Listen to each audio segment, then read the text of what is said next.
हंसी मजाक करना भला किसको पसंद नहीं होता। खास तौर पर अपनों के साथ तो हम अक्सर हंसी मजाक क्या ही करते हैं। लेकिन केरल के कोल्लम जिले में एक ऐसा मजाक हुआ जिसने एक नहीं बल्कि 3 जिंदगियां ले लीं, जिसमें एक नवजात बच्चा भी शामिल है। आज की कहानी है कोल्लम जिले के कल्लुबतुक्ल गांव की, जब दुनिया नए साल में एंटर कर चुकी थी और अपने आगे के प्लान्स बना रही थी। वही जनवरी के पहले हफ्ते में कल्लुबतुक्ल गांव में एक आदमी को अपना काम करते वक्त झारियां की तरफ से बच्चों के रोने की आवाज आ रही थी।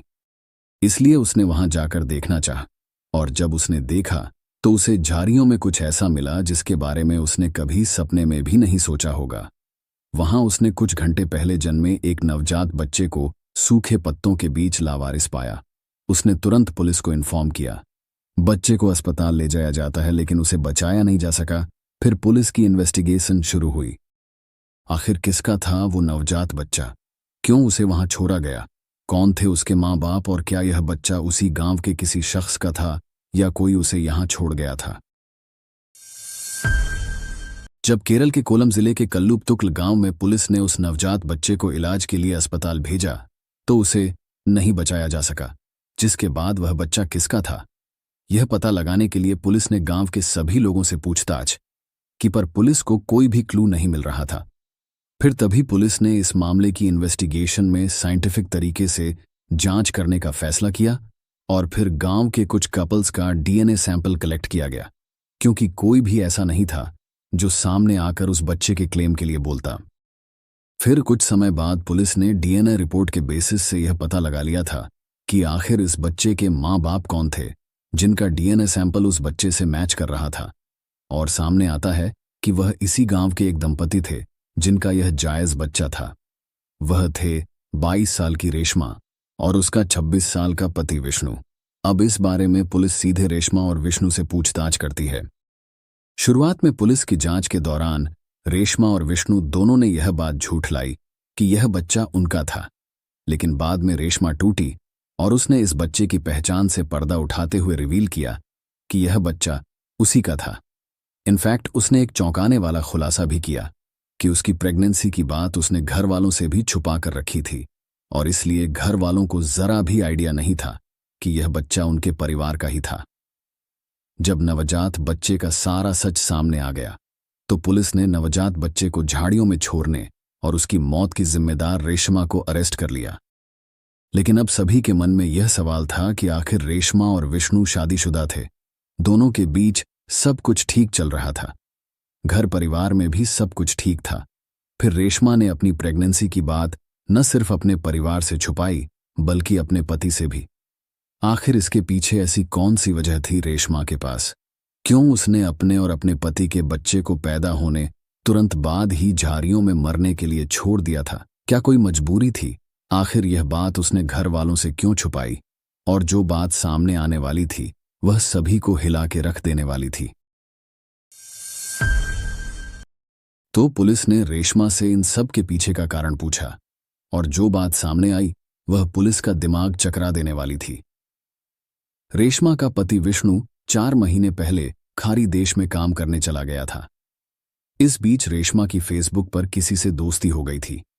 उसकी दोस्ती आगे चलकर प्यार में बदल गई। उसके बाद रेशमा ने पुलिस को बताया कि उसे किसी और से प्यार हो गया था और वह उसे बेइंतहा प्यार करने लगी थी। यहां तक कि उसने प्लान किया था कि वह अपने पति के साथ अब आगे नहीं रहेगी और जिससे उसे प्यार हुआ है उसी के साथ भाग के अपनी नई दुनिया बसाएगी।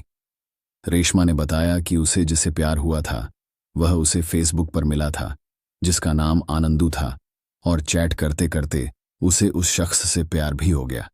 और अजीब बात यह थी, कई महीनों की चैट के दौरान और प्यार हो जाने के बाद भी रेशमा कभी भी इस ऑनलाइन प्यार आनंदू से मिली तक नहीं थी और उसके साथ जीने मरने की कस्में तक खाली थी। यहां तक कि उसने अपनी प्रेग्नेंट होने की बता अपने घर में किसी को ना बात कर सिर्फ आनंदू को ही बताई, जिसके बाद आनंदू ने उससे कहा कि बच्चे को फेंक दे, क्योंकि मैं तुम्हें अपना सकता हूं लेकिन किसी और के बच्चे को नहीं, और फिर हम भाग के अपनी दुनिया बसाएंगे। रेशमा हर हाल में अपने ऑनलाइन आशिक आनंदू के साथ रहना चाहती थी, उसे खोना नहीं चाहती थी और अपने पति से जल्दी से दूर होना चाहती थी। लेकिन वह प्रेग्नेंट थी अब क्योंकि रेशमा की प्रेगनेंसी को काफी महीने निकल गए थे, जिस वजह से वह अपने बच्चे को गिरा भी नहीं सकती थी, इसलिए उसने डिसाइड किया कि वह बच्चे को जन्म देकर उसे छोड़ देगी, ताकि वह अपने ऑनलाइन प्यार आनंदू के साथ भाग सके और उसके साथ देखे गए सपनों को पूरा कर सके। चुपचाप अकेले में उसने 6 जनवरी 2021 को अपनी डिलीवरी भी करवाई और डिलीवरी के कुछ घंटे बाद उसे डिस्चार्ज भी मिल गया, जिसके बाद उसने उससे पीछा छुड़ाने के लिए उसे झाड़ियों में फेंक दिया। लेकिन अब यह बात बेहद चौंकाने वाली थी कि आखिर बिना मिले, बिना देखे रेशमा कैसे आनंदू पर यकीन कर सकती थी, और उस इंसान के लिए उसने अपने बच्चे तक को मरने के लिए फेंक दिया। फिर पुलिस ने अपनी जांच और आगे बढ़ाई तो एक और चौंकाने वाली बात अब पुलिस के सामने आने वाली थी, जो इस केस की दिशा को बदल कर रख देने वाली थी। आखिर यह आनंदू कौन था? क्या इसमें उस आनंदू की कोई चाल थी या कोई और ही कड़ी थी जिसे पुलिस ढूंढ नहीं पा रही थी? क्या इस रात से पर्दा जल्दी उठने वाला था? जब पुलिस ने जांच की तो पाया कि रेशमा ने उस नवजात बच्चे की जान आनंदू नाम के अपने ऑनलाइन प्रेमी के लिए ली थी, तो पुलिस ने छानबीन की, लेकिन उन्हें आनंदू नाम का शख्स नहीं मिल रहा था जिससे रेशमा चैट करती थी, और अब उसके बारे में अगर कोई जानकारी मिल सकती थी तो सिर्फ और सिर्फ रेशमा से ही। जब पुलिस ने रेशमा से अपने ऑनलाइन आशिक के बारे में जानकारी मांगी और साथ ही यह भी पूछा कि वह कैसे उसे जानती है, तब पुलिस के सामने जो सच आया वह चकरा देने वाला था। रेशमा ने बताया कि वह सिर्फ उससे ऑनलाइन चैट ही करती थी और उससे कभी उसकी मुलाकात नहीं हुई। पुलिस को यह जानकर बेहद आश्चर्य हुआ कि भला वह उसे एक बार भी क्यों नहीं मिली थी। इस पर रेशमा ने खुलासा किया कि उसने आनंदू से मिलने की कई बार कोशिश की, यहां तक कि 2 बार मिलने का प्लान भी बना, मगर उनमें से एक बार तो खुद लास्ट मिनट पर आनंदू ने किसी काम की वजह से प्लान कैंसिल कर दिया था, और दूसरी बार जब वह उससे मिलने जा रही तब रेशमा का पति उसे रास्ते में मिल गया और उसे वापस अपने साथ ले आया, और इस वजह से दोनों बार ही उसकी आनंदू के साथ मुलाकात नहीं हो पाई थी। रेशमा का ऑनलाइन प्रेमी, जो न सिर्फ उसके लिए एक राज बना हुआ था बल्कि पुलिस के लिए भी एक राज बन चुका था। आखिर कौन था आनंदू? क्यों उसे ढूंढने में पुलिस को इतनी मुश्किलों का सामना करना पड़ रहा था? क्यों अभी तक आनंदू सभी के लिए अज्ञात था? कहां छुपा था वो, और वह असल में था कौन? इसी बात की तहकीकात में पुलिस ने रेशमा का मोबाइल फोन खंगालना शुरू किया। साथ ही रेशमा के फेसबुक अकाउंट के साथ साथ आनंदू के भी फेसबुक अकाउंट की जांच शुरू की, जहां उन्हें आनंदू नाम से फेसबुक पर बहुत सी आईडी मिली, और फिर जब आनंदू की प्रोफाइल मिली तो साथ मिला एक मोबाइल नंबर जिससे आनंदू रेशमा के साथ चैट पर बातें किया करता था, लेकिन रेशमा की आनंदू से कभी कॉल पर बातचीत नहीं हुई थी। अब पुलिस को शक होने लगा था कि क्या सच में इस नाम का कोई व्यक्ति फेसबुक पर था भी या नहीं। क्या यह एक फेक प्रोफाइल थी जिसे रेशमा सच मान के चैट करती थी और उसके प्यार में पड़ गई? फिर जांच को आगे बढ़ाते हुए जब पुलिस ने उस मोबाइल में लगे सिम कार्ड का पता लगाया तो एक और हैरान करने वाली बात सामने आई, एक ऐसी बात जिसने इस मामले को एक अलग ही टर्न दे दिया, और इस टर्न के बारे में किसी ने सोचा भी नहीं होगा, ना ही खुद रेशमा को इसका जरा भी अंदाजा होगा। तो आखिर ऐसा क्या सच सामने आने वाला था? यह सिम कार्ड आखिर किसका था? क्या यह रेशमा का दुश्मन था या सच में उससे प्यार करने वाला? पुलिस ने इस बात की तह तक जाने का सोच लिया था कि आखिर इस मोबाइल नंबर के पीछे कौन था और कौन रेशमा से चैट कर उसे अपने प्यार की जाल में फंसाए जा रहा था।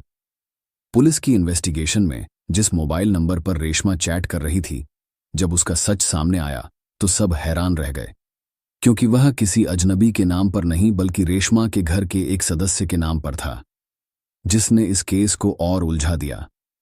असल में वह मोबाइल नंबर रेशमा की जेठानी आर्या का था। रेशमा उसके नाम से सिम लेकर अपना एक फेसबुक अकाउंट चलाती थी। फिर पता चला कि आर्या के करीब एक और शख्स है, वह रेशमा की भतीजी लगती है और उसका नाम ग्रीष्मा है। तो आर्या और ग्रीष्मा दोनों नजदीक है, क्योंकि जांच के दौरान फेसबुक पर ग्रीष्मा का भी जिक्र मिला था। फिर पुलिस ने इसकी जांच करने के लिए आर्या और ग्रीष्मा को समन किया और पूछताछ के लिए बुलाया कि इस मामले में जहां उनका नाम आ रहा है वहां इस बात को लेकर उनके पास क्या जानकारी है और क्या वो आनंदू को जानती हैं या नहीं। फिर अगले दिन पुलिस आर्या और ग्रीष्मा का बयान लेने का इंतजार कर रही थी, लेकिन वह दोनों नहीं आई और अचानक से शाम को एक खबर आती है जो काफी दिल दहला देने वाली थी। पता चलता है कि पास की एक नदी से 2 औरतों की लाश मिली है और उन लाशों की पहचान होती है आर्या और ग्रीष्मा के रूप में।